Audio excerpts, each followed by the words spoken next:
Victor, we're going to rely on your recording today. Okay. Mm, So I'll make sure I don't So, skip anything. right. So, welcome everyone. My internet is down, so I'm using my phone, which I've never done before. So, my technology is limited. I won't be able to share screen, and I don't know how to get you guys on the screen. So, I'm talking to myself, which is sort of bizarre. And I don't have a clock visible.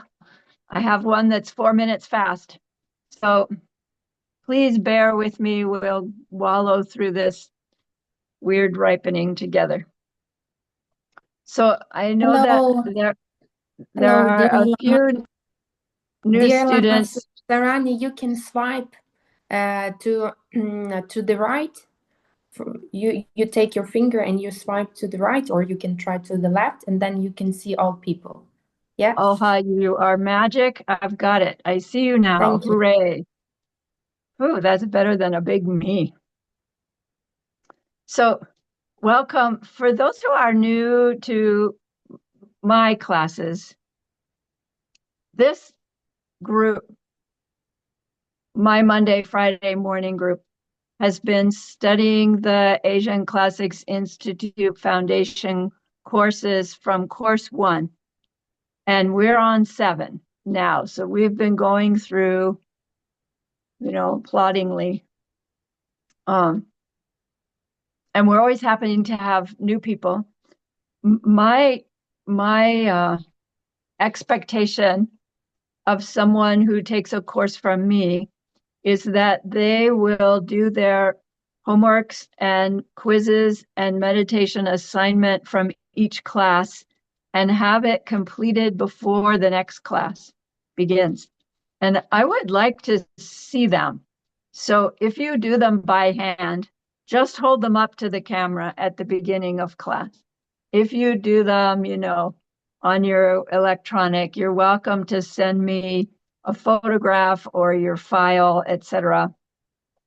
I look at them. I don't read them through in detail unless I wonder about someone. But I want you to get the seeds of completing each class.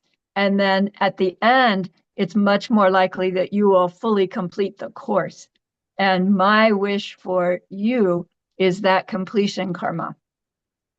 So when you do your homework, right, you do your homework from what you've learned in class, the reading, the student notes, ask anybody if you have questions, make your homework, we call it open book. And then when it's finished, take out the answer key and look at the answer key and compare your answer to the answer key and make sure that you got all the necessary points about the answer from the answer key. And then give yourself a score for your homework. If you left the whole question blank, take off 5 points. If you wrote anything, give yourself almost full marks. If you have to correct something, take off a half or 1 point, right? The mark isn't the important thing. It's the review of the material that's important. So then, like the next day, look it over all again, and then put your notes and everything away and take your quiz from memory. Do the best you can. Then pull out the answer key and mark your own quiz. Review it again and then mark it. When we get to the end with the final exam, we have a system where you share your finals with a partner and they mark it for you. So you're going to mark somebody else's and they'll mark yours. And then we'll submit it all to our TA who has been Victor. Victor, are you going to continue for us? Victor will accumulate the information and submit all of it to the dean so that you can get your certificate. And when we get close to that, we'll decide a date as a deadline for submitting all of your papers, right? So later. All righty. We will record classes. Victor records them and puts them on YouTube. I usually record them and they get transcribed and available somewhere. I'm not exactly sure, but the people who take study from me will know. Okay, so that said, let's gather our minds here as we usually do. Please bring your attention to your breath until you hear from me again.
Now bring to mind that being who for you is a manifestation of ultimate love, ultimate compassion, ultimate wisdom.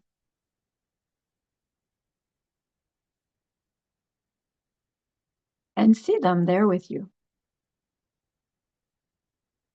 They are gazing at you with their unconditional love for you, smiling at you with their holy great compassion, their wisdom radiating from them, that beautiful golden glow encompassing you in its light.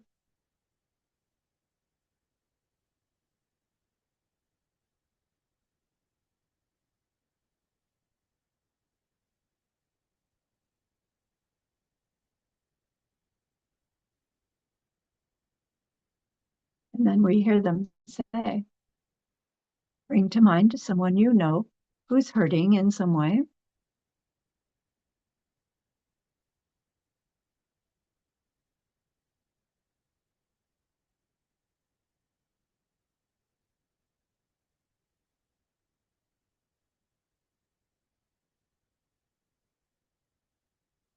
Feel how much you would like to be able to help them.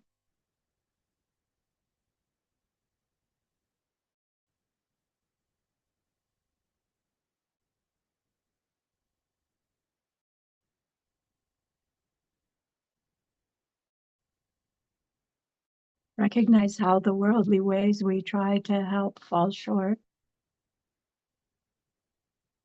Maybe they help, maybe they don't. But either way, the person seems to go on to have some other distress, or that one returns.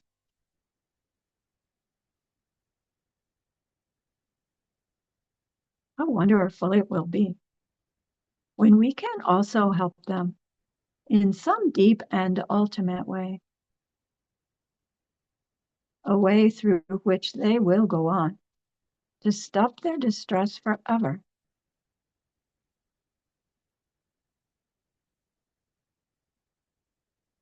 Deep in our hearts, we know this is possible. Learning about karma and emptiness, we get glimpses of how it's possible.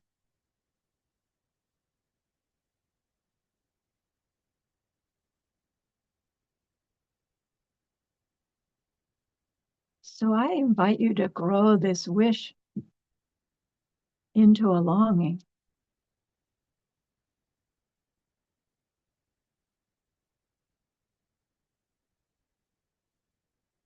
and this longing into an intention.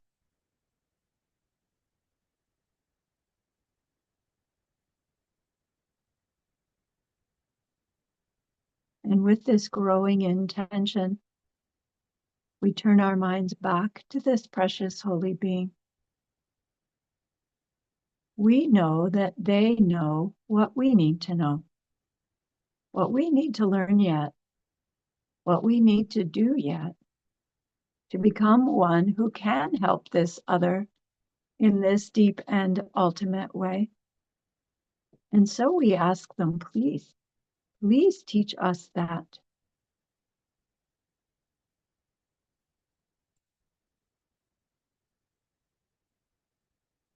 And they are so happy that we've asked. Of course, they agree. Our gratitude arises. We want to offer them something exquisite. And so we think of the perfect world they are teaching us how to create. We imagine we can hold it in our hands, and we offer it to them, following it with our promise to practice what they teach us, using our refuge prayer to make our promise. Here is the great earth, filled with fragrant incense and covered with a blanket of flowers. The great mountain, 4 lands, wearing the jewel of the sun and the moon. In my mind, I make them the paradise of a Buddha and offer it all to you. By this deed, may every living being experience the pure world. Idam Guru Ratnamandalakam Niryatayam. I go for refuge until I am enlightened to the Buddha, the Dharma, and the highest community. Through the merit that I do in sharing this class and the rest, may we reach Buddhahood for the sake of every living being. I go for refuge until I am enlightened to the Buddha, the Dharma, and the highest community. Through the merit that I do in sharing this class and the rest, may we reach Buddhahood for the sake of every living being. I go for refuge until I am enlightened to the Buddha, the Dharma, and the highest community. Through the merit that I do in sharing this class and the rest, may all beings reach their total awakening for the benefit of every single other. All right. So our last course was studying Diamond Cutter Sutra, if you recall. And in that sutra, Venerable Subhuti has asked the question, the answer to which is the sutra.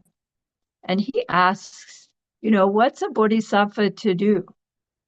How should we think? How should we live? So what is a bodhisattva?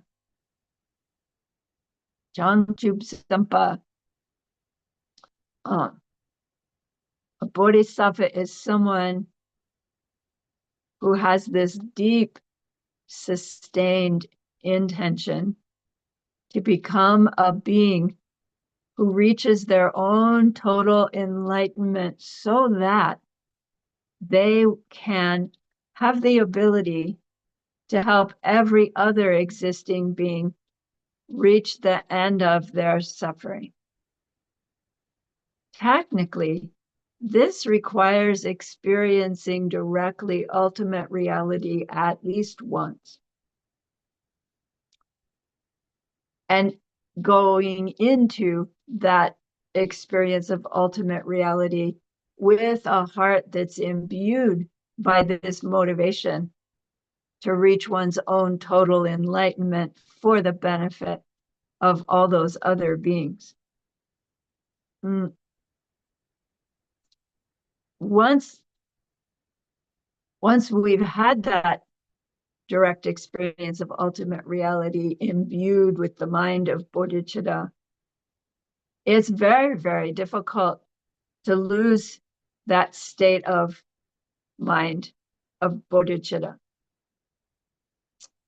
Until then, we repeatedly cultivate our growing bodhicitta by just trying to live like a bodhisattva lives, trying to think like they think, trying to act like they act. And the way we do so is by using our refuge advices, using our freedom vow advices, and using the 6 perfection guidelines of behavior. So in the ACI course series, each course builds upon the one before. And so naturally from ACI 6, what's a bodhisattva to do? And the answer is gather merit. And this is how you do it. ACI 7, the teaching on the bodhisattva behavior comes next. It's natural. If we knew what to ask, we would, after ACI 6, go, well, how does a bodhisattva live? How do they act? Because the Diamond Cutter Sutra doesn't go into the details. So it's really beautiful. The bodhisattva vows are a prescribed set of behaviors to avoid doing that guides us in how to avoid planting and replanting the karmic imprints that ripen as our perpetuating samsara, the perpetuation of disappointment and suffering.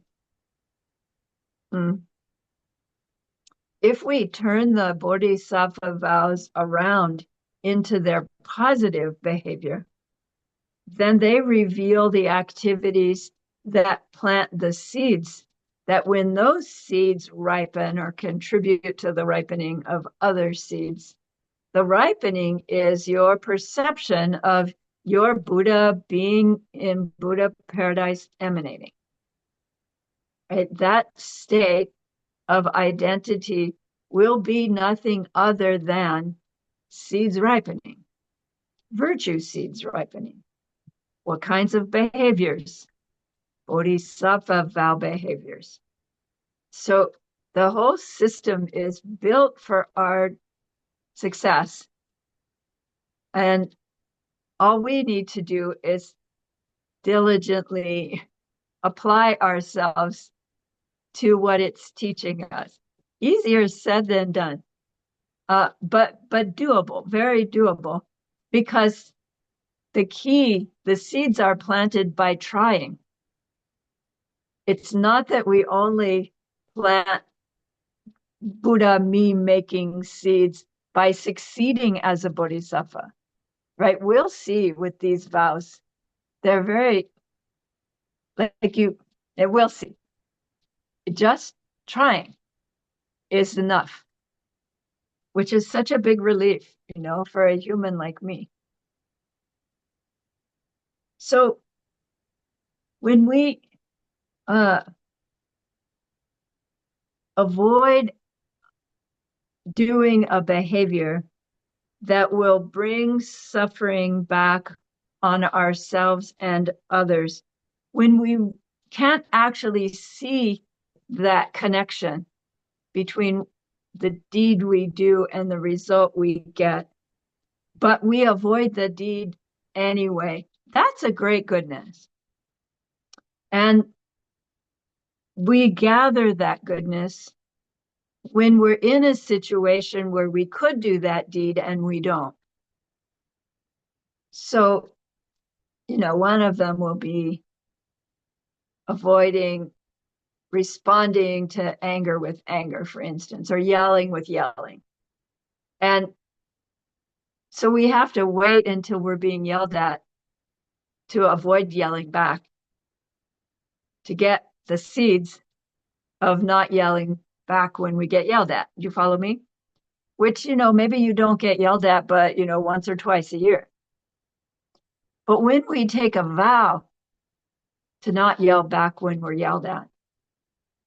The thing about vows is every moment we're not yelling back at someone, we are keeping the vowed behavior of not yelling back, even though we're not in the situation. It's like the trick about vows. So are you not yelling at someone now? Yes, and now. Yes, and now. Yes, yes, yes, yes. If someone yells at you and you yell back, you break the vow. And that's serious business. But we've gathered all this goodness of keeping the vow every moment we're not doing the behavior that the vow says we'll avoid doing. Do you see it? It's like we've got to get that about the power of vows. Our tendency is to think vowed behavior is restrictions and disciplines, and we have to do it because Buddha said so. And when we have that idea about vows, we won't be so keen on trying to live according to them. But when we see, oh, they're designed for our own personal advantage, let our human selfishness take over and say, okay, I will try them on for size because they will benefit me. I mean, we're motivated by that in gross or subtle ways. And we use that to its advantage as well. So bodhisattva vows are unique in that we're supposed to learn them before we decide whether or not we want to take them as a vowed behavior. Bodhisattva vows are also unique in that they carry with us through from lifetime to lifetime, we will learn. Our individual freedom vows end with this life. It doesn't mean we wouldn't have the goodness of them carrying forward, and we'd probably be inclined to take them again very early in the next life, but they don't carry us forward the way the bodhisattva vows do when we keep them, okay, when we have them strong. So we're encouraged to learn these vows, and once we are learning them, to try them on for size before we commit ourselves to taking them as vows. Taking this course, ACI 7, even completing it completely, does not in any way obligate you to taking your bodhisattva vows. Nobody's expecting you to. Nobody will know whether you do or not. It's totally your own decision. If one does decide they want, or when one does decide they want their bodhisattva vows, we'll learn how you go about requesting them and then how you will actually receive them, what the ceremony will be like, and so forth. It's all part of this course.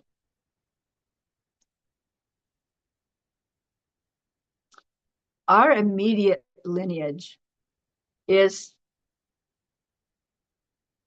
such that when someone requests their bodhisattva vows, the preceptor is responsible for making sure that they know the vows. And so that has evolved into the preceptor requiring that a person have their certificate for this ACI course 7, right? So another reason that I encourage you to do your homeworks, quizzes, final exam now, because if you're enthused and you want your bodhisattva vows, got to have your certificate before the preceptor will give them to you. Now, I think that's been gotten a little softer recently, but not from this preceptor anyway. Okay, so all of that being said, let's start our class 1 of ACI course 7. Geshe often starts these new courses by saying, why are we here? Why are we studying bodhisattva vows? And the $100 answer to the question is always because there's suffering, because people suffer, because I suffer, my loved ones suffer, the ones I don't love so much suffer. Everybody is trying so hard to get happiness and doing the wrong things, apparently, because we either get happy and don't stay happy, or we don't get happy at all.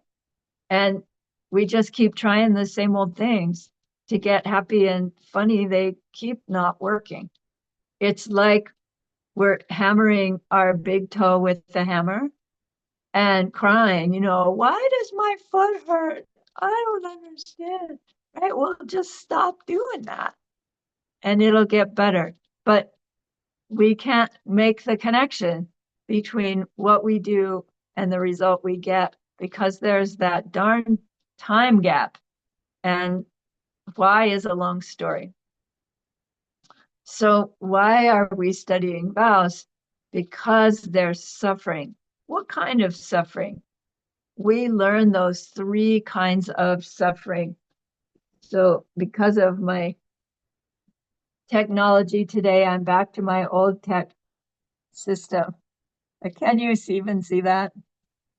Here are the three sufferings. So I share Tibetan, even though after all these years of studying, I don't know any Tibetan. But I share it with you to plant the seeds in all of our minds to help the Tibetan language stay in our world. And thank goodness there are people learning to translate those scribbles, They can read them and make English out of them. I so admire those folks. So I'm doing my part by showing you this version of the Tibetan language. So, please say to yourself, Dunyal ki dunyal. This first one. Dunyal is the word for suffering. So the suffering of suffering is one of the three sufferings of our samsaric world.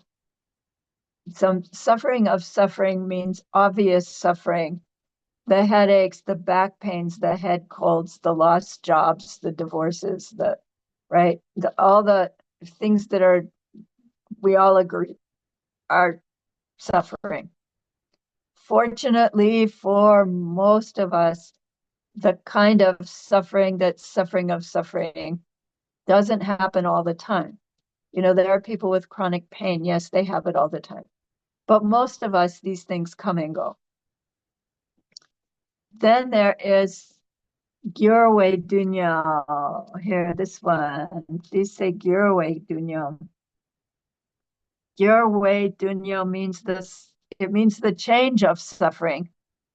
But in English, that would mean you have one suffering and then you have another suffering and then you have another suffering. That's not what this means. Gyurwe ki dunya or Gyurwe Dunya means the suffering of change. That means any pleasant experience we have will run out. It was planted by seeds that included the misunderstanding of how it was made. And because of that misunderstanding, as we experience that pleasure, we are not automatically perpetuating it. And so it runs out. Any pleasure that runs out leaves us wanting for more. And that wanting for more is a suffering. So if any experience is suffering outright or leaves us suffering, then it itself is considered a suffering. So any pleasure, it is a pleasure. We don't have to avoid it because it's suffering. We recognize that when it ends, it defines it as a suffering. We are suffering as we experience the most pleasurable things. Yeah, thanks, Chris. The suffering of change. My husband calls it, and then it's gone. The suffering of, and then it's gone with the bowl of ice cream, right? Or the chocolate brownie, or, the beautiful sunset, and then it's gone. Then the third suffering is Gyabaduje ki dunya. Gyabaduje ki dunya means pervasive suffering. Pervasive suffering has a lot of depths. when we first meet it, it means that the pervasive nature of our ongoing life that will end in death. From the moment we're conceived, we are on the conveyor belt to the end of that lifetime.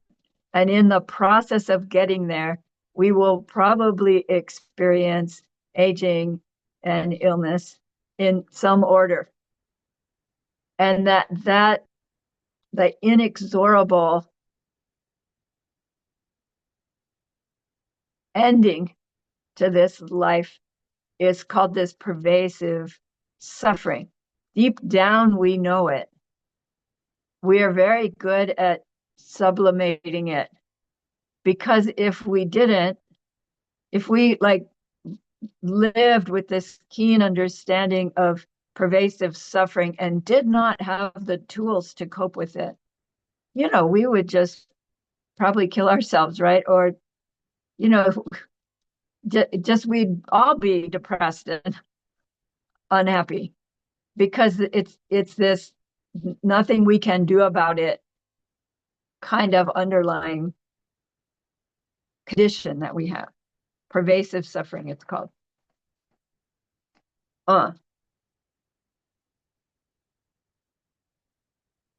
There, any experience a human can have is held within these three sufferings. Mm-hmm. So the goal of Buddhism is not to be able to just cope better with those three sufferings.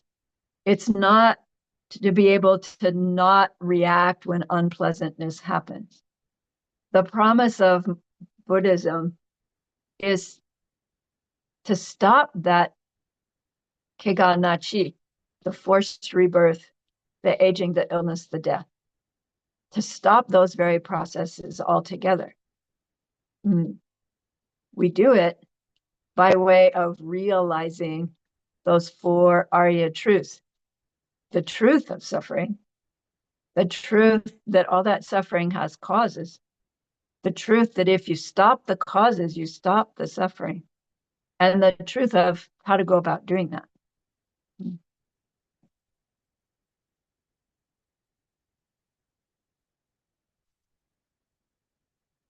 All of our experiences and how we respond to them are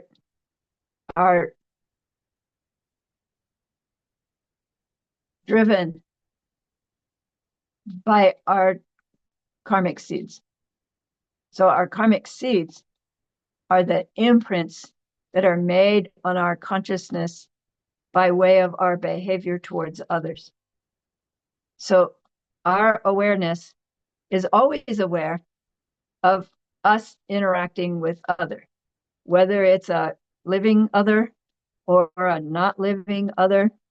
There's constant subject side, object side, and interaction between whatever's going on. Every instant and every detail of those experiences are karmic ripening results. And every instant is karmic seed planting that will be future results, right? We've all learned that. I'm assuming you've all heard the pen thing.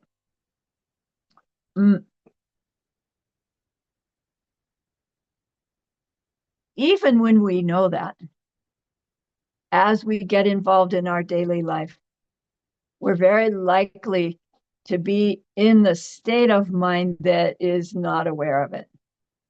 Right? Before we heard the pen thing, and we didn't understand this process, we just didn't. We thought that what we did in the moment brought what happened next.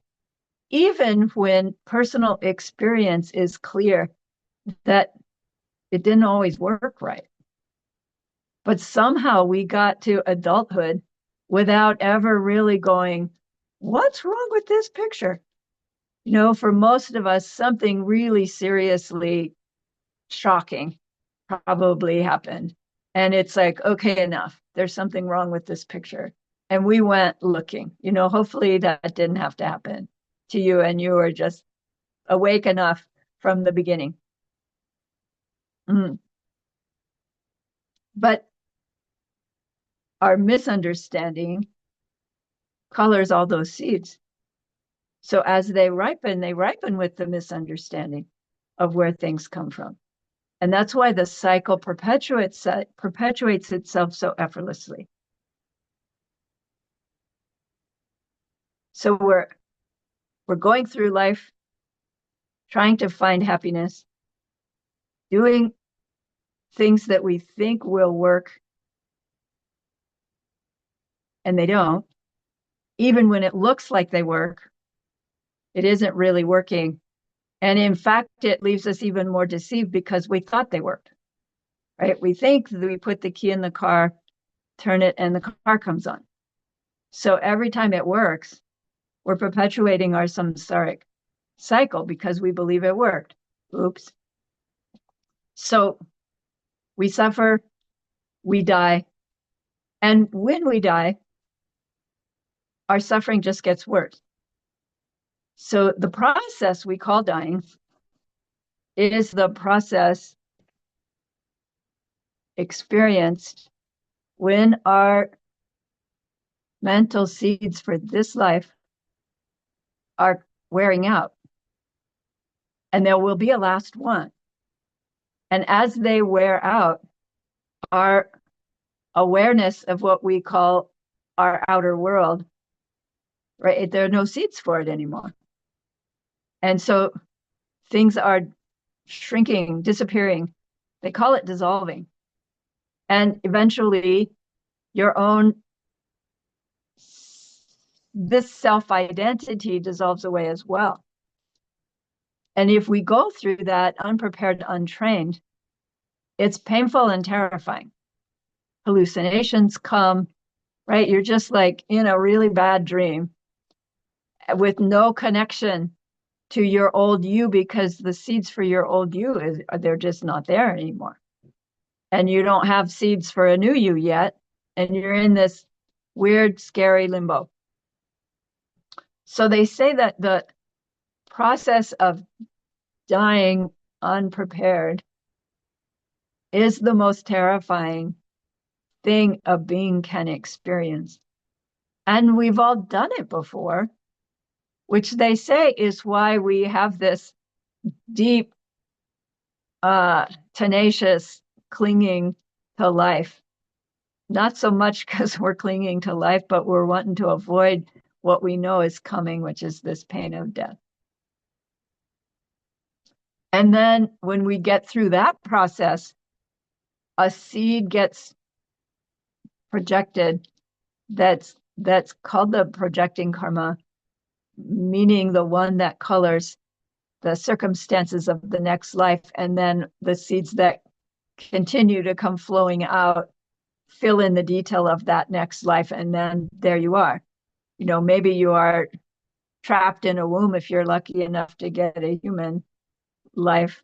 Maybe you're trapped in an egg if you're getting a chicken, right? If you're becoming whatever, it's ripening. Your next life is coming out of your seeds as well. And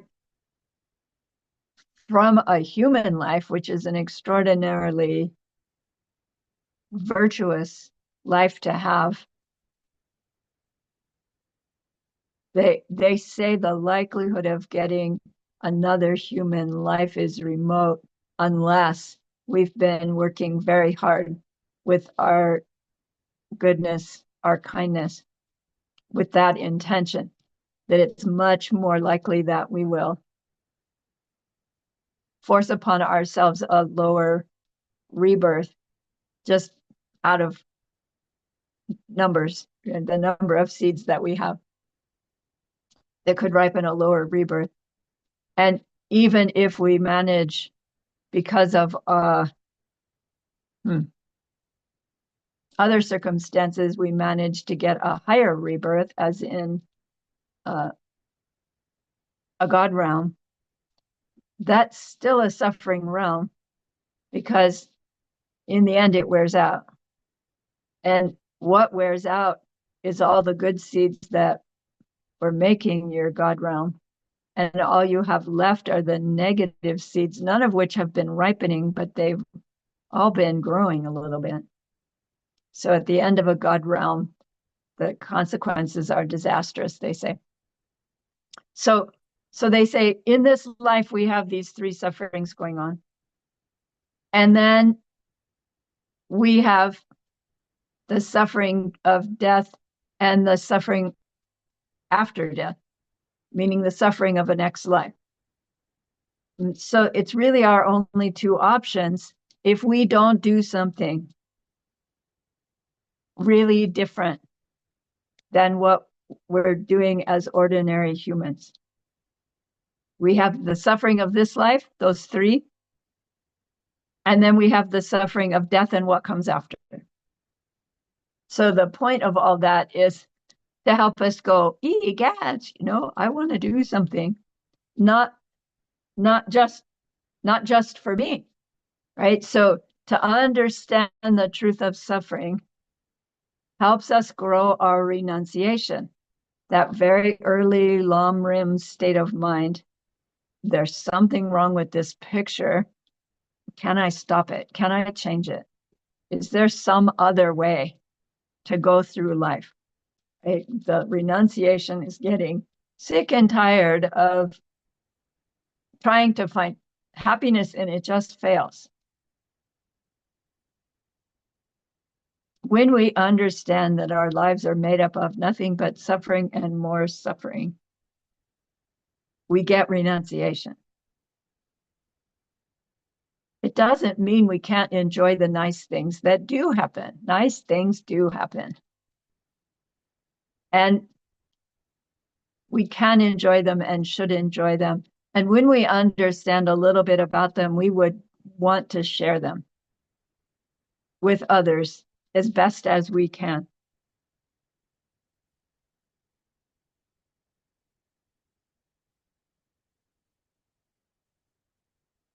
When we recognize that there are things we can do that will help us transform the cycle, and that there are things that we do that perpetuate the cycle. As our understanding grows, we will more naturally want to avoid the things that we do that perpetuate the cycle and try to learn and do the things that stop perpetuating the cycle. So really, it's our growing understanding that is our motivation for how we use our renunciation to change this bleak system that we're stuck within. And as our understanding grows, we'll see that nobody's forcing us to give up the things we want.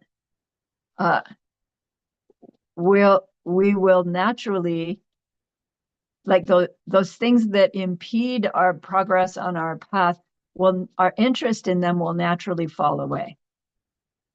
And you won't need to make the decision, oh, I need to get rid of this and get rid of that. It will, I'm done with this. Who can I share it with? Who can I give it to? So it is natural to want to get free of suffering once we recognize how much of it we are experiencing. Until we recognize our suffering, we won't be interested in learning how to stop it. Then once we recognize our own suffering condition, at some point along the way, it will occur to us to say, oh my gosh, everybody else is in the same boat. Every human, every animal. And then if there are beings beyond those two kinds of beings, them too, probably, right? We'll learn about the other kinds of beings that need our help in Course 8, which again is this natural sequence. When I say all sentient beings, who actually do I mean? Not just human and animals, there's more. So when we turn our renunciation on to everybody, That's called bodhicitta. That's how we're growing our bodhicitta. We see how others are suffering so much. We have a glimpse at how unnecessary that suffering is. It's driven by this big mistake that believing that the pleasure or displeasure is coming from the other, when it's not. The other being unpleasant is forced on us by our results of deeds of having been unpleasant in some similar way. So all unpleasantness is really driven by a big mistake. And when we get that, it's like, oh my gosh, it twists my heart for my own mistake, and it twists my heart for everybody else's mistake as well. And we grow this wish of, what can I do? Every worldly thing I try to do to help somebody just falls short. I won't stop trying just because they fall short. But I'll recognize that it's not just about trying harder in a samsaric way. It's about doing those samsaric deeds with a different state of mind, a different state of heart, a different understanding. So our bodhicitta grows, our wish to reach total enlightenment in order to really benefit all those living beings, right? Lord Maitreya's definition of bodhicitta. Everybody's in the same condition as we are. We've got a glimpse to how it's mistaken and can be changed. I want to help them all do it. Okay. So turning our renunciation onto others generates our wish to reach this state where we can really help. And the only state from which we can help in that deep and ultimate way is that state of having gained our own freedom from that cycle so that we know what works.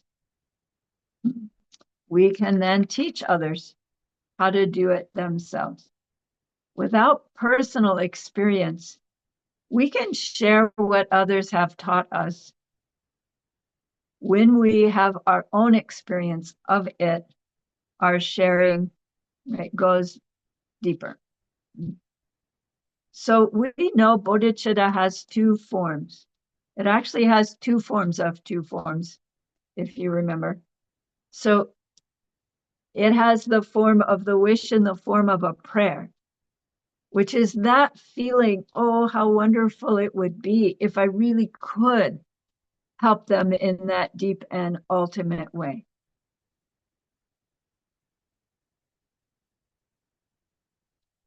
We feel it. I feel it in my chest, like, ooh, this longing to be able to. And then the second bodhicitta is the wish in the form of action, meaning that wish in the prayer has grown strongly enough that I make this decision to do something about it. Like, what do I have to do? Tell me what I can do so that I can really help. There are two things that we can do to grow the ability to really help. One is you can take your bodhisattva vows. It's an action we take that through which we declare ourselves to act and avoid acting in certain ways. And then secondly, we practice the six perfections, which is what the bodhisattva vow guideline of behavior is directing us in.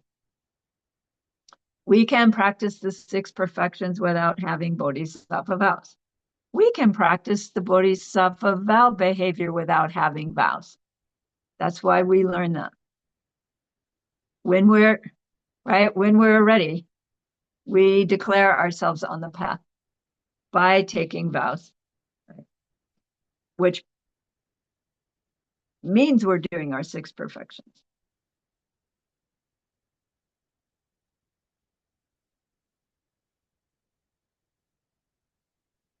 So in this course, we learn about the Bodhisattva vows.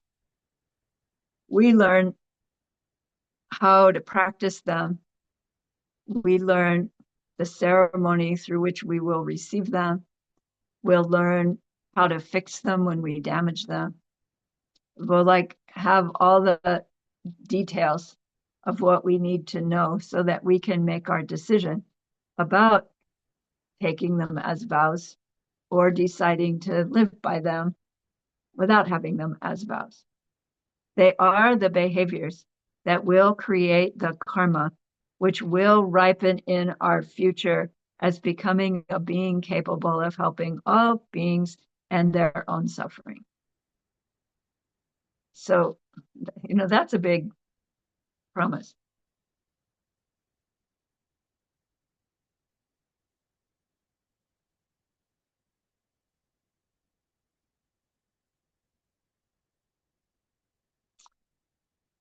Let's take a break now because we're going to go on to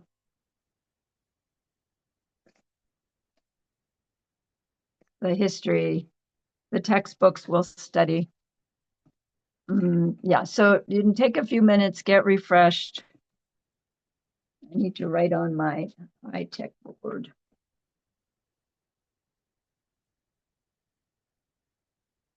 Lama-san?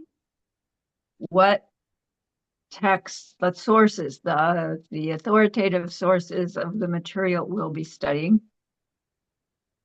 And so your reading is a combination of a few of these sources. The principal text we're using is called The Highway for Bodhisattvas. Changtub Shunglam is the Tibetan name for it. Changtub is short for Bodhisattva. Shunglam means like a easy, fast path for getting somewhere. So Geshe calls it highway for Bodhisattvas. It was written by our hero Jetsongkhapa, whose dates are 1357 to 1419. This is the main book that we'll be studying. Jetsongkhapa's writings can be difficult to fully comprehend, so it's always helpful to have commentaries as well. The second book that we'll study from, it's not a commentary to Jetsongkhapa, but it's a book on vows. It's a book in Tibetan called Norbui Utreng, this one. Norbui means a jewel. Utreng means a light string. So Geshe calls it the string of shining jewels.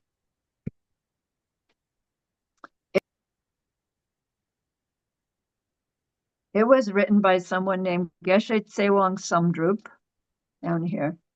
We apparently don't know his actual dates. We know him as the teacher of the 10th Dalai Lama, and the 10th Dalai Lama's dates were 1816 to 1837. He didn't live so long. So Geshe Tsewang was an adult during 10th Dalai Lama's lifetime. So that puts him an adult in the 1830s, 20s and 30s. His book, The String of Shining Jewels, is apparently a summary and explanation of all the vows, ordination vows, bodhisattva vows, and secret vows. And because it's got so much to cover, the explanations are brief but very accurate. And Geshe shares that Pabonka Rinpoche has said, if you need one book to help you with your vow keeping, this is the one to study. Of course, it's in Tibetan, so we need to be able to read Tibetan in order to use it directly. So thank you, Geshe, for translating what you did for us. Now, the vows themselves, the original sources of the Bodhisattva vows, Lord Buddha did not apparently give one teaching. He did not give a ACI course 7 and just outline all the vows for people. They were guidelines of behavior that came up in different sutras that were always the results of somebody asking a question. And then out comes this guideline for behavior.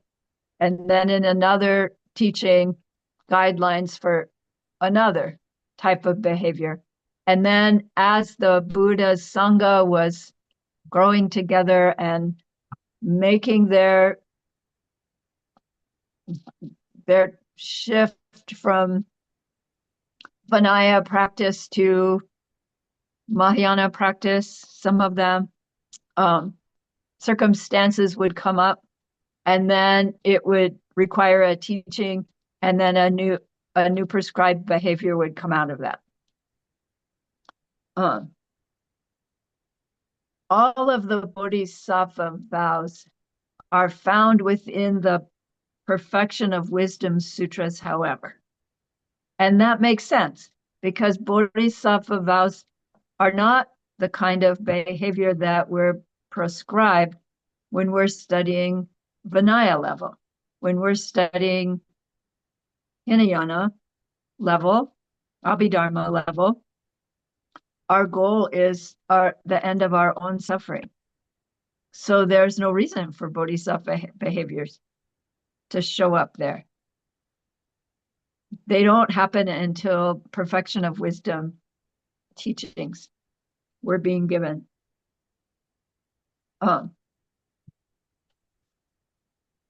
There are two specific ones. One called the Sutra of the Essence of Space. And in that is listed 13 root vows, the ones that came to be called number 15 through 17, which we will learn. And then the second is the Sutra of Skillful Means, which speaks to one root vow, number 18.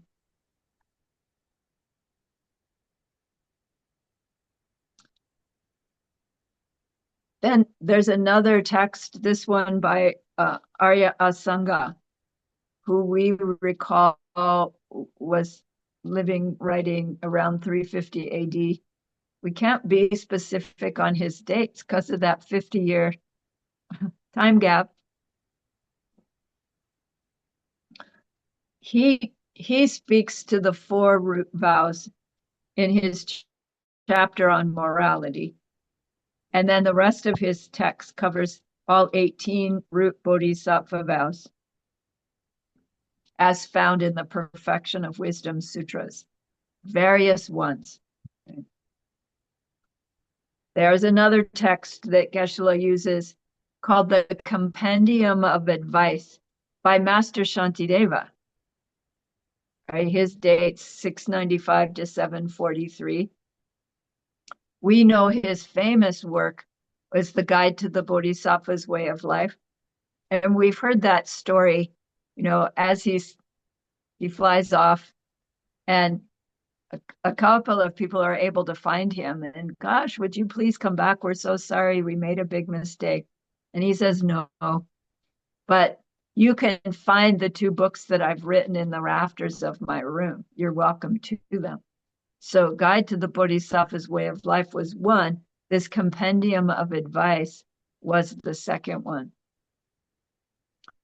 And in there is all the 18 root vows put into one place,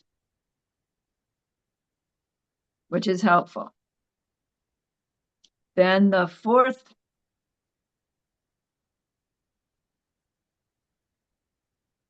no, I've given you, this will be the 6th one. Another text that we'll be studying from is called the 20 Verses on Vows by someone named Master Chandra Gomi. He lived around 925 AD. This is the classic source for the 4 root vows and the 46 secondary bodhisattva vows. So we're going to learn all of these. So in total, we have 18 root bodhisattva vows, meaning the most serious ones, and 46 secondary vows, which gives us 64 bodhisattva vows. But within some of those 64, there are various parts to it. And when we get our vow book lit, I don't know, mine looks like this.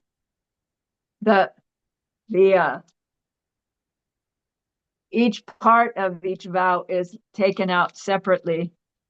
And so when we do it that way, the Bodhisattva guidelines have 142 different specific ways that we can avoid and do the opposite in order to stop perpetuating samsara. So we think of vows as restrictions or like some dogmatic belief in how we should behave. And so we see them as limitations typically. But it's a misunderstanding of vowed behavior. And it's this misunderstanding of the goodness, how much more goodness we can create by taking a vow to avoid a behavior, so that we're making the goodness every moment we don't do the behavior. When we don't understand that about vows, we can have this misunderstanding about what they're for and feel like they're more restrictions.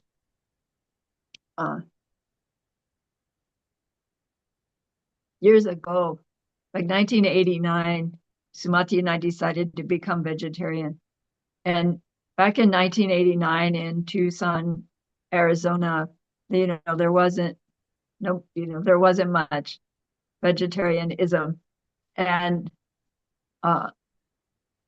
so restaurants, would have very little options for things that one could eat. But I found myself, I was in a line of work where I was making decisions all day on behalf of other people. And when I got home, I didn't want to make another decision. And so when we'd go out to dinner and it's like you have this menu and all these different choices, like, right? So when we became vegetarian, you open the menu and it's like 2 choices. You can have a salad, hold the meat, or you could have a baked potato. And it's like, great.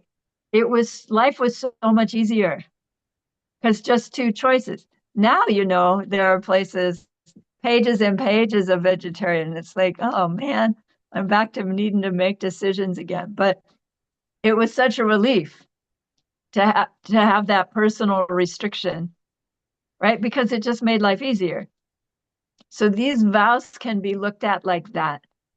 And they're long. I give like 3 or 4 classes where I'm just listing them, right? Everybody's faces just glaze over because it's so boring.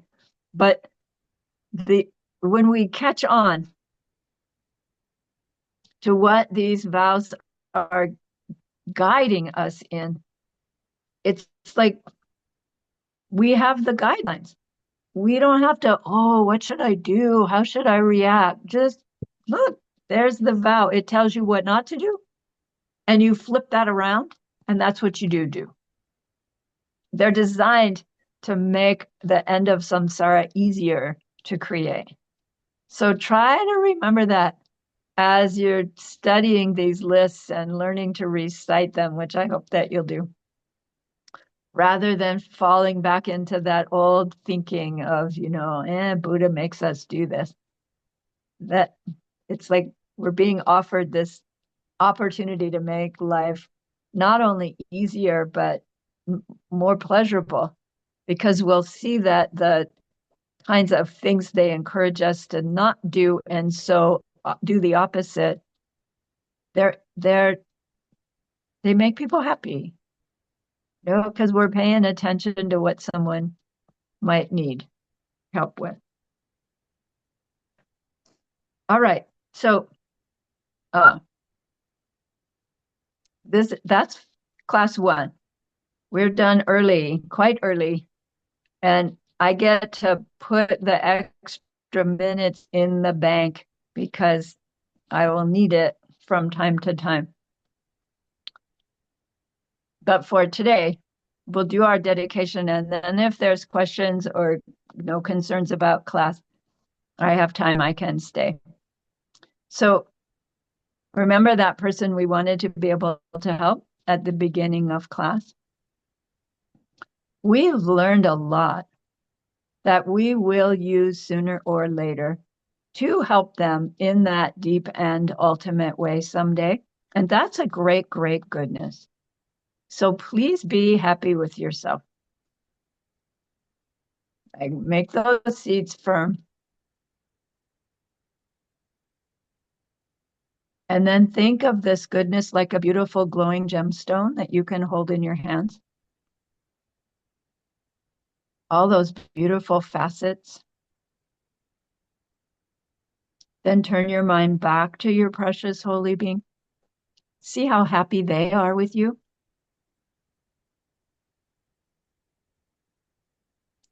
Feel your gratitude to them, your reliance upon them. Ask them to please, please stay close, to continue to guide you, help you, inspire you. And then offer them this gemstone of goodness. See them accept it and bless it. And they carry it with them right back into your heart.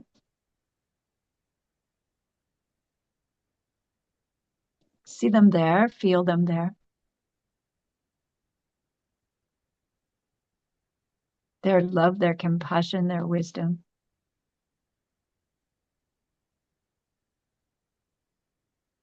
It feels so good, we want to keep it forever. And so we know to share it.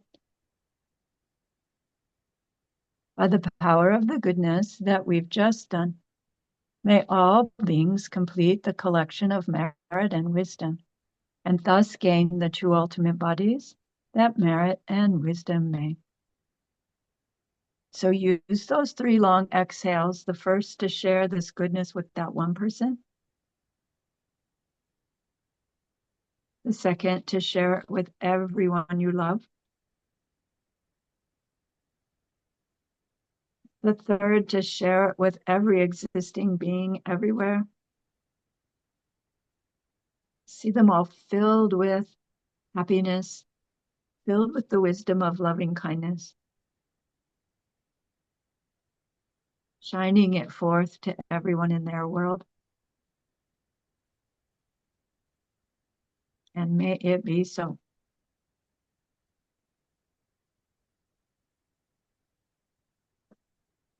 Okay, so thank you very much for joining me for the opportunity to Hong Lee has a question.